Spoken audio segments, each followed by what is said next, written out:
Hi, my name is Cindy. This is my husband Steve. We're the starter group at Realty One Group Nest. And we've been talking about how to position your offer to win or at least to stay in the game. So today we'll discuss 4 additional recommendations from U.S. News and World Report. Include escalation clauses. An escalation clause is one that says, "This is my offer, and I will beat any verifiable offer by $2,000 or $5,000, whatever you stipulate."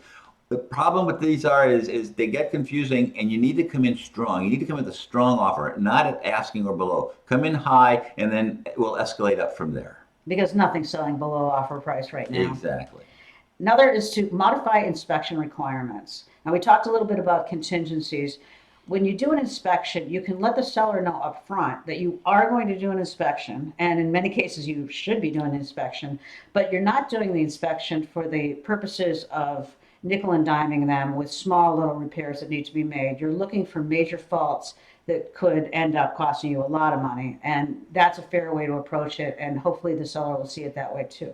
One of the things that I've heard recently is that the buyers are bringing in a home inspector in while they actually view the property. This costs them some money, and it's kind of a high-level inspection, but it does give an inspector a chance to get into the house to see if there's anything very visible that could cost him money down the road.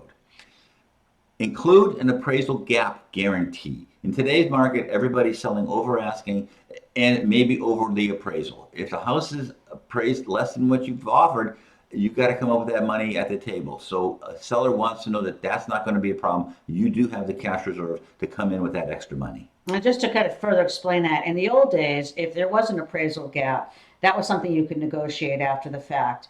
Today, it's going to be the buyer's responsibility. And you have to let the seller know that should this happen, that you are prepared to pay the difference.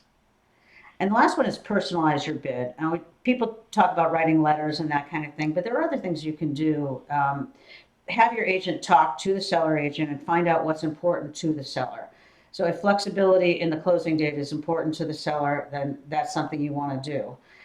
Don't come in and say, I'm being rigid, I need to close on this date. If it really doesn't even matter to you, say, we're willing to move, we're willing to change, we're willing to negotiate the small pieces of this deal. We may be willing to rent it back to you for a couple of months while you're looking for a home. Right, but try to make it easy on the seller. It's really hard on buyers right now, but it's not that easy on sellers either.